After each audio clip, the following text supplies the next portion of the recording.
여러분 안녕하십니까? KBS 뉴스특보입니다.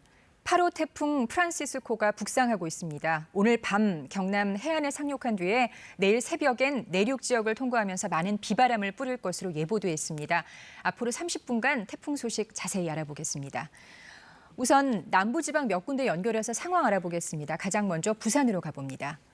자, 최지영 기자, 오전에 비해서 바람과 비 상황이 좀 어떻습니까? 상황 전해주시죠.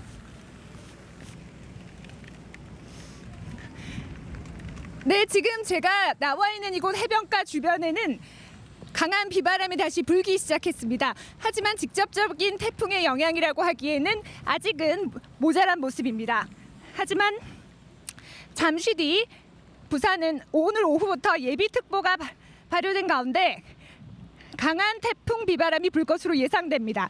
예상 강수량은 최대 200mm로 예상되는데요. 가장 근접하는 시간은 오늘 밤부터 내일 새벽 사이로 보입니다. 시간당 초속 20에서 50mm의 비가 내릴 것으로 예상이 되고 있고요. 가장 근접하는 시간은 오늘 밤 자정이 될 것으로 예상됩니다. 이에 따라 이미 항포구에는 그 피항을 위해 모든 선박들이 정박해 있는 상태고요. 부산시도 재난대책본부를 가동하고 위험지구를 돌면서 산사태 주의 등 예찰 활동을 강화하고 있습니다. 특히 부산은 지난달 태풍 다나스 때도 산사태와 여러 붕괴 사고가 있었던 만큼 앞으로 비 피해 없도록 각별한 주의를 기울여야 할 것으로 보입니다. 지금까지 광안리에서 최지영이었습니다. 네, 부산에 이어서 이번에는 조금 더 동해안 쪽으로 붙어있는 울산으로 가보겠습니다. 울산 태화강에 김아르네 기자 나가 있습니다. 자, 김 기자, 거기도 비 상황 어떻습니까? 태풍의 기운이 좀 느껴집니까? 네, 울산은 약 1시간 전부터 빗방울이 떨어지기 시작했습니다. 바람도 조금씩 강하게 불면서 태풍이 좀 더 가까워졌음을 실감할 수 있습니다. 울산과 울산 앞바다에는 현재 태풍 예비특보가 내려졌습니다. 예상 강수량은 내일까지 50에서 150mm로 많은 곳은 200mm 이상 내리겠습니다. 바람도 초속 10에서 17m로 강하게 불 것으로 예상됩니다. 태풍 프란시스코는 오후부터 본격적으로 울산에 영향을 미치고 오늘 자정쯤 울산에 가장 근접할 것으로 보입니다.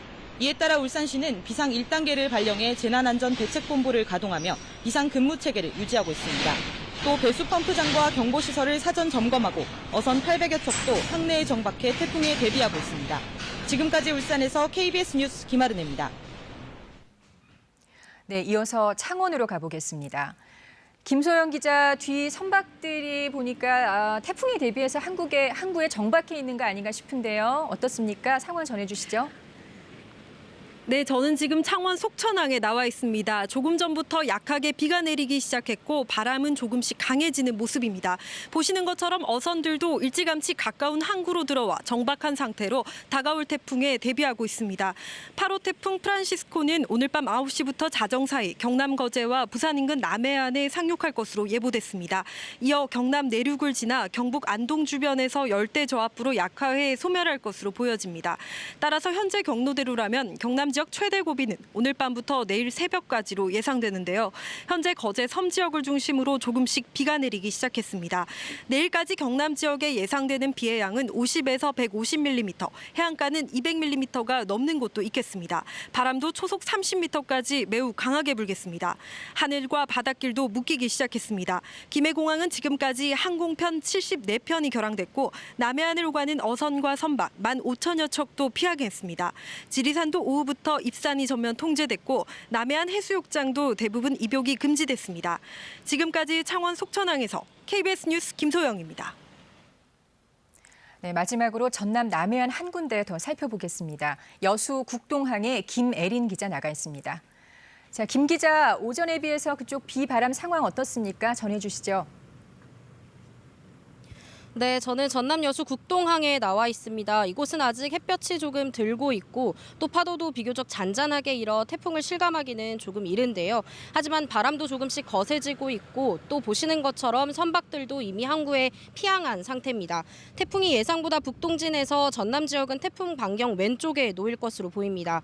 때문에 태풍 반경 오른쪽에 놓인 경남 지역보다는 강도가 덜할 것으로 예측되는데요. 하지만 태풍의 경로가 유동적이어서 전라남도와 각 자치단체 들은 태풍의 경로를 예의주시하며 태풍 피해에 대비하고 있습니다. 현재는 여수 거문도 초도에 강풍주의보가, 남해 서부 동쪽 먼바다에 풍랑주의보가 내려져 있고 전남 동부 지역을 중심으로 9개 시군에 강풍 예비특보가 발효된 상황입니다. 태풍이 북상하면서 뱃길이 묶이기 시작했는데요. 여수와 고흥, 녹동항에서 연안과 섬으로 가는 12개 항로의 여객선은 모두 통제됐습니다. 하지만 태풍 경로에서 많이 벗어난 목포와 완도항의 여객선은 정상 운항 중입니다. 지난달 태풍 다나스로 전남에서는 논 970여 헥타르가 물에 잠겼고 과수원 59헥타르에서 낙과 피해가 났습니다. 기상청은 전남 지역에 오늘 밤부터 내일 오후까지 10에서 60mm의 비가 내리겠고 오늘 밤 늦게가 태풍의 고비가 될 것으로 예측했습니다. 지금까지 여수 국동항에서 KBS 뉴스 김혜린입니다. 이번엔 KBS 재난방송 스튜디오 연결해서 이번 8호 태풍 프란시스코 관련한 정보들 자세히 정리해 보겠습니다. 이정훈 기상 전문 기자가 준비하고 있습니다. 자, 이 기자, 태풍 위치부터 한번 확인해 보죠. 태풍 지금 어디까지 올라왔습니까? 네, 태풍은 오늘 새벽 일본 규슈에 상륙한 뒤 내륙 지역을 관통했는데요. 위성 영상에서 소용돌이의 중심을 보면 점차 일본 규슈 지역을 빠져나와 남해 동쪽 해상으로 진출하고 있는 것으로 분석됩니다. 태풍은 일본 규슈 지역을 지나며 육지와의 마찰 때문에 세력이 다소 약해졌는데요. 현재 중심기압 996헥토파스칼의 소형 태풍입니다. 세력이 약해지긴 했지만 여전히 중심 부근에서는 시속 70km가 넘는 강한 바람을 동반하고 있습니다. 네, 지난달에는 태풍 다나스가 남부지방을 중심으로 비를 엄청 뿌렸었잖아요. 이번 태풍 프란시스코는 다나스와 비교해서 위력이 어떻습니까? 네, 지난달 5호 태풍 다나스가 서해 남부 해상으로 북상하면서 한라산에는 최고 1000mm가 넘는 많은 비를 뿌렸었는데요. 이처럼 다나스는 바람보다는 비가 강한 태풍이었습니다. 당시 위성 영상에서도 남한 지역 전체를 뒤덮을 만큼 거대한 비구름이 특징적이었는데요. 이번 태풍 프란시스코는 다나스에 비해서는 비구름의 폭이 매우 좁습니다. 그러나 중심을 둘러싼 소용돌이 구름은 다나스보다 훨씬 견고한 모습인데요. 이런 태풍의 특징은 비보다는 바람이 강한 것이 일반적입니다.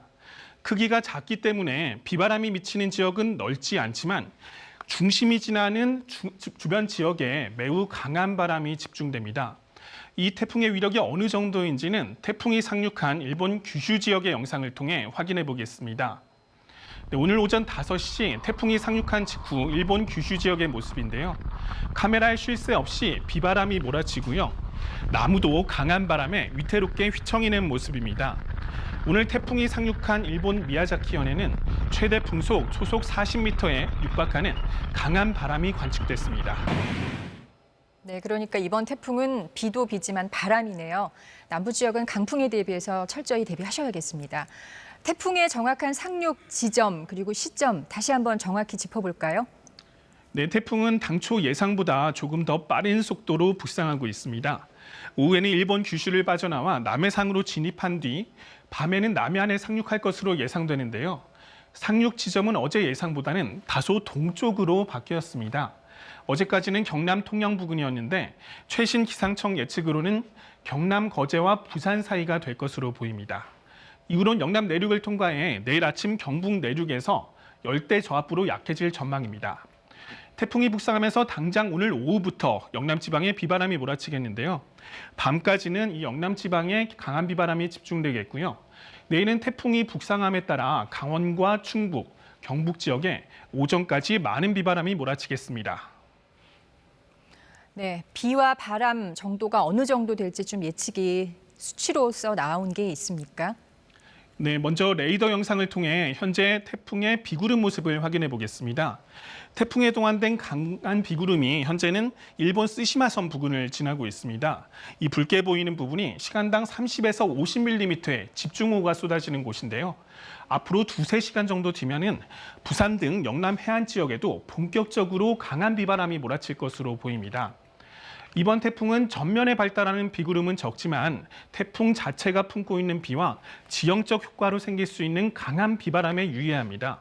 특히 태풍의 위험 반원인 오른쪽, 즉 영남과 강원 지역에 비바람이 집중되겠는데요. 이 동쪽 지역을 중심으로는 내일까지 최고 200mm가 넘는 폭우가 예보됐습니다. 또 남해안과 동해안에는 시속 100km 안팎의 걷기 힘들 정도의 강풍이 몰아치겠습니다. 네, 비바람 외에 이번 태풍 프란시스코 또 주의해야 할 점이 있다고요? 네, 태풍이 접근하면서 바다에도 거센 물결이 예상됩니다. 현재 남해 동부와 동해 남부 남쪽 먼바다에는 태풍주의보가 내려졌는데요. 이 해상에서는 최대 6m의 거센 물결이 일겠고요. 특히 경남 해안 지역에는 태풍 상륙 무렵부터 만조 시기인 내일 새벽까지 해일 피해가 없도록 대비가 필요합니다. 지금까지 재난방송 스튜디오에서 전해드렸습니다. 네, 이번에는 스튜디오에서 기상 전문가와 함께 이번 태풍 프란시스코의 영향과 전망에 대해서 보다 상세하게 알아보겠습니다. 한국형 수치예보 모델 개발 사업단의 최인진 박사님 나오셨습니다. 박사님 나와주셔서 고맙습니다. 안녕하세요. 먼저 프란시스코가 좀 세력이 약해졌다는 소식이에요. 네. 다행이네요. 왜 이렇게 약해진 겁니까? 사실 태풍은 기본적으로 바다에서 열과 수증기를 에너지원으로 공급받으면서 세력을 강화하게 되는데요. 네. 만약에 내륙에 상륙을 하게 되면 이 태풍이 에너지원 공급원으로부터 멀어질 뿐 아니라 지면과의 마찰 때문에 세력이 급격하게 약화되게 됩니다. 네. 이번 태풍 8호 프란시스코 같은 경우에도 일본 규슈 지역을 지나면서 1차적으로 세력이 약화된 것으로 지금 파악을 하고 있고요. 그 세력을 보다 면밀히 살펴보면 규슈로 진입하기 직전에 일본 남해상에 위치하였을 경우 중심기압이 약 975헥토파스칼 정도였는데 네. 규슈를 지나서 12시에 관측된 바로는 규슈 북단에서 약 996헥토파스칼의 중심 기압을 보이고 있습니다. 네. 그래서 약 20헥토파스칼 정도의 태풍 세력이 약화됐다고 네. 파악을 하고 있습니다. 네.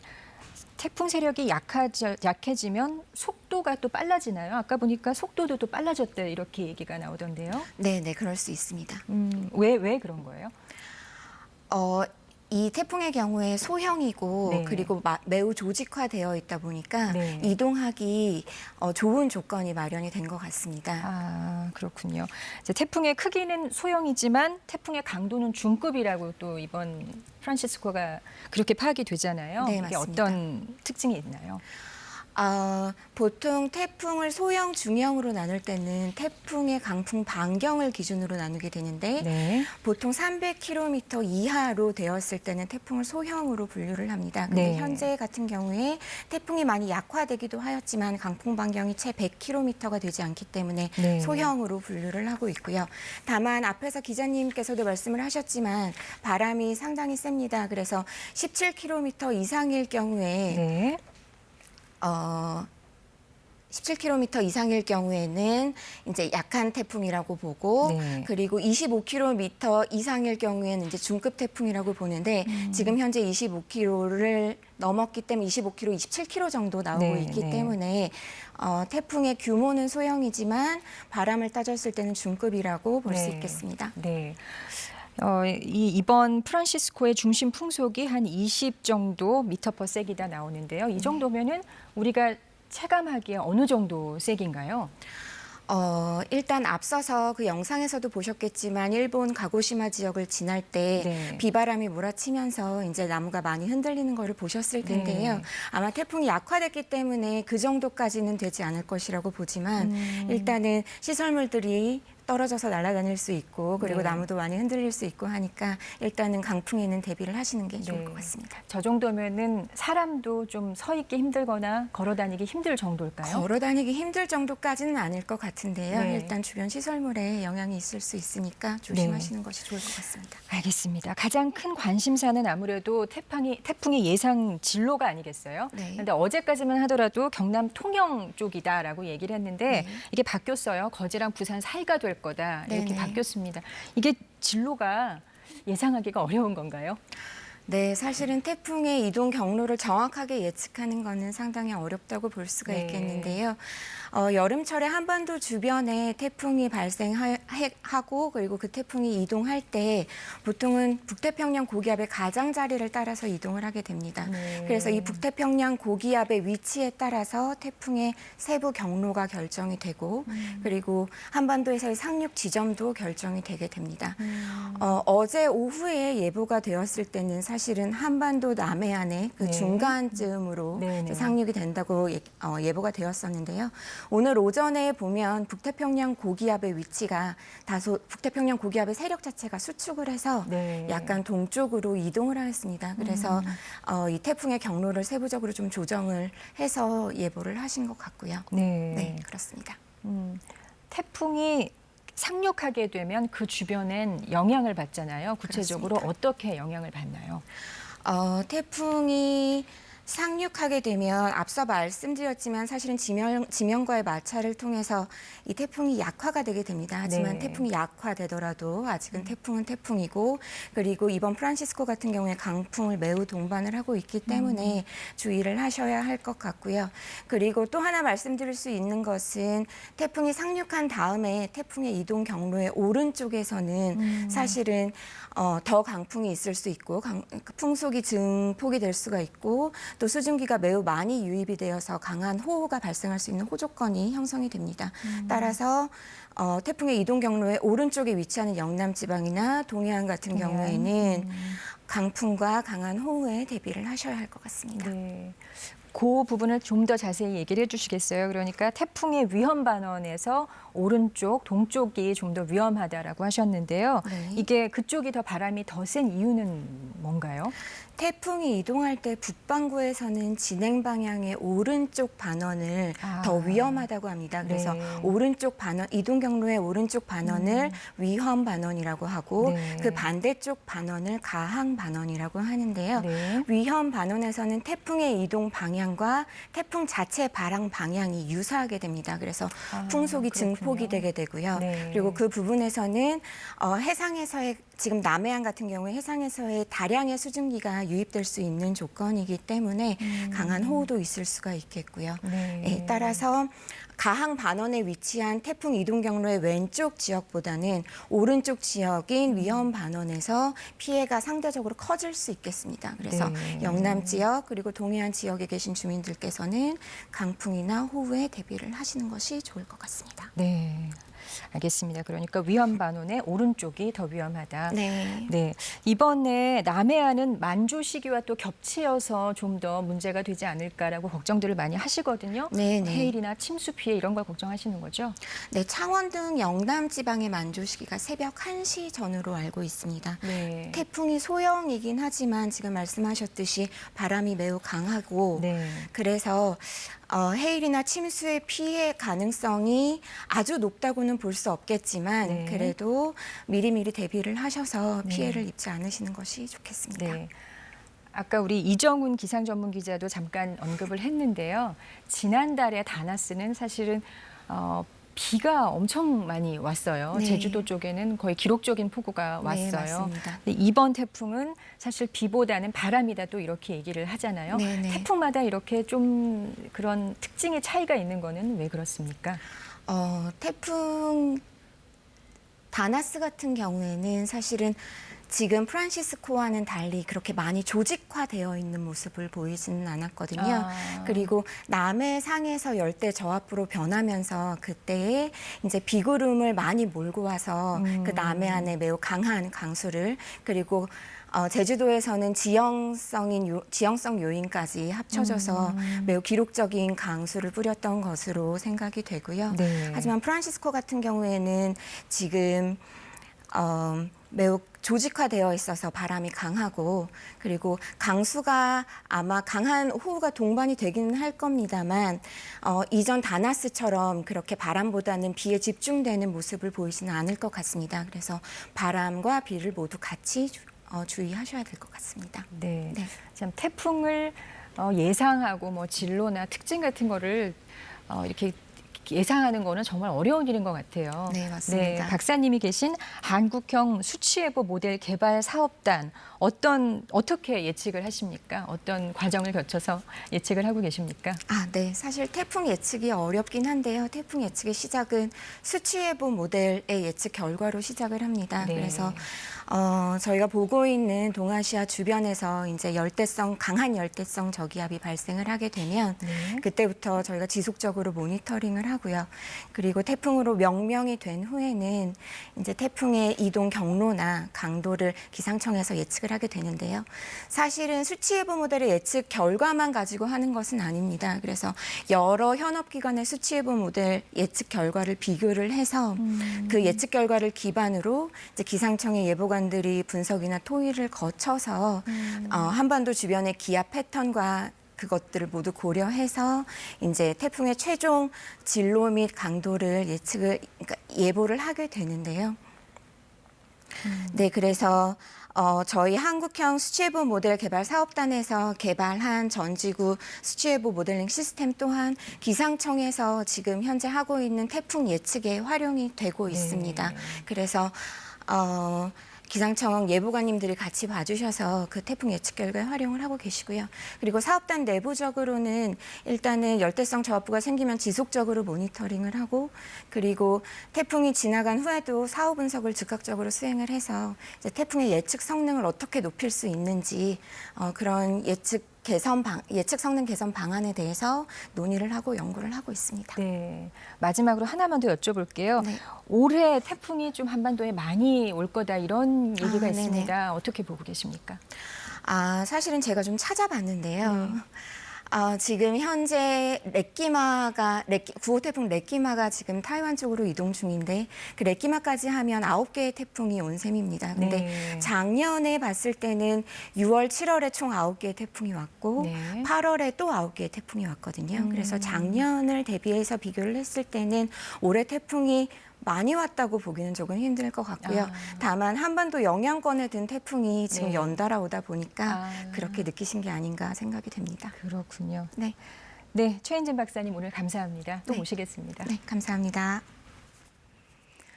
태풍이 북상하고 있지만 중부지방은 폭염이 절정입니다. 폭염 상황도 알아보겠습니다. 기상센터 연결합니다. 노은지 기상캐스터, 오늘 수도권 지역 기온 얼마나 올랐습니까? 태풍이 북상하면서 뜨거운 열기를 밀어올려 수도권 지역은 어제보다 기온이 더 오르고 있습니다. 현재 가평, 신천은 38.1도, 서울, 영등포 38도 등 붉은색으로 보이는 수도권 지역은 35도를 웃돌고 있습니다. 서울을 비롯한 중부지방에 폭염 경보가 계속되는 가운데 오늘 서울의 낮 최고 기온이 37도, 대전 35도 등 중부지방은 오늘까지 35도를 웃도는 폭염이 계속되겠습니다. 태풍이 북상하면서 강원 영동과 경남 지역의 폭염특보는 해제됐고 그 밖에 남부지방도 폭염주의보로 한 단계 낮아졌는데요. 내일 태풍의 영향으로 전국에 비가 내리면 폭염은 한풀 꺾이겠습니다. 태풍이 북상하면서 현재 남해 동부와 동해 남부 먼바다에는 태풍주의보가 내려져 있는 상태입니다. 태풍에 동반된 비구름의 영향으로 부산과 울산 등 경남 해안 지역엔 비가 내리기 시작했습니다. 앞으로 비는 점차 확대돼 오늘 밤에는 전국 대부분 지역에 비가 내릴 것으로 예상됩니다.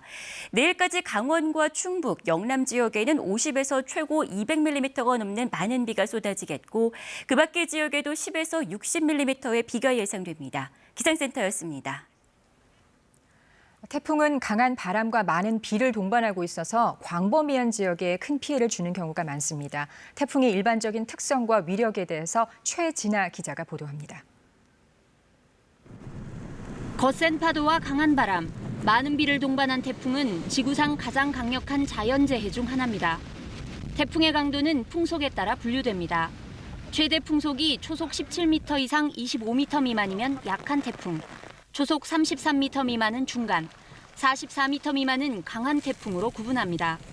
태풍의 크기는 초속 15m 이상의 강한 바람이 부는 범위에 따라 분류되는데 반경이 300km 미만이면 소형 태풍, 500km 미만은 중형, 800km 미만은 대형으로 나뉩니다.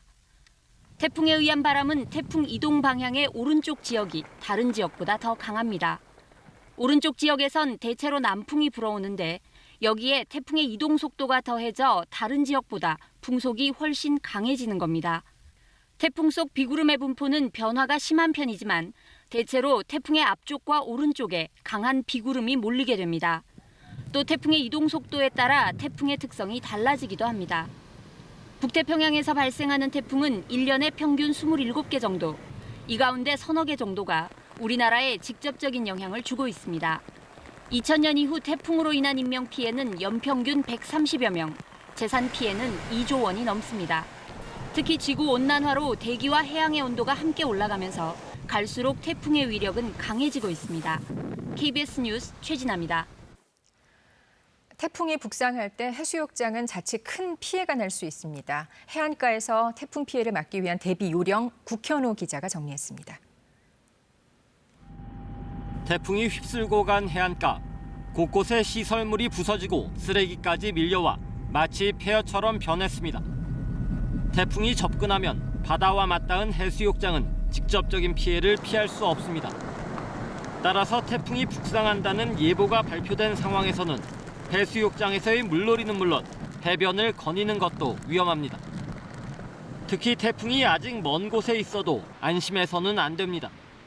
눈에 잘 안 띄는 긴 너울이 밀려와 순식간에 사고를 당할 수 있기 때문입니다. 태풍이 가까워져 대피령이 내려지면 야영객들은 텐트와 여행 장비 등에 연연해하지 말고 가능한 빨리 몸을 피해야 합니다.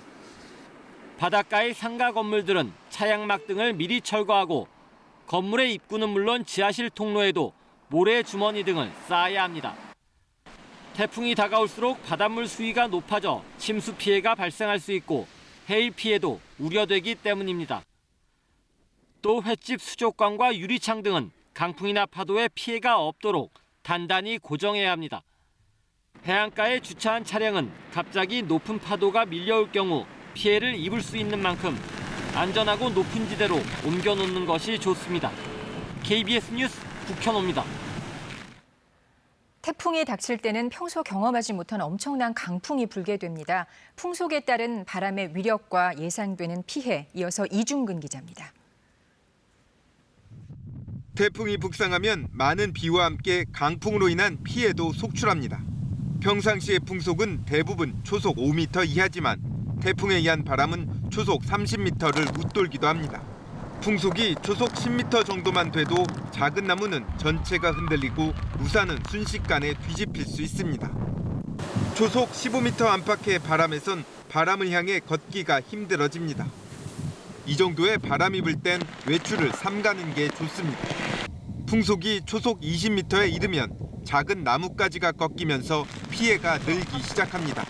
초속 30m의 바람이 불면 시속 108km로 달리는 자동차 지붕에 서 있는 것과 마찬가지입니다. 큰 나무도 쓰러지는 피해가 발생하기 시작합니다. 초속 40m가 되면 사람이 밖에 서 있는 것은 물론 자동차를 운전하는 것도 위험합니다. 고층 아파트의 유리창이 깨지는 등 강풍 피해는 일반 건물로 광범위하게 확대됩니다.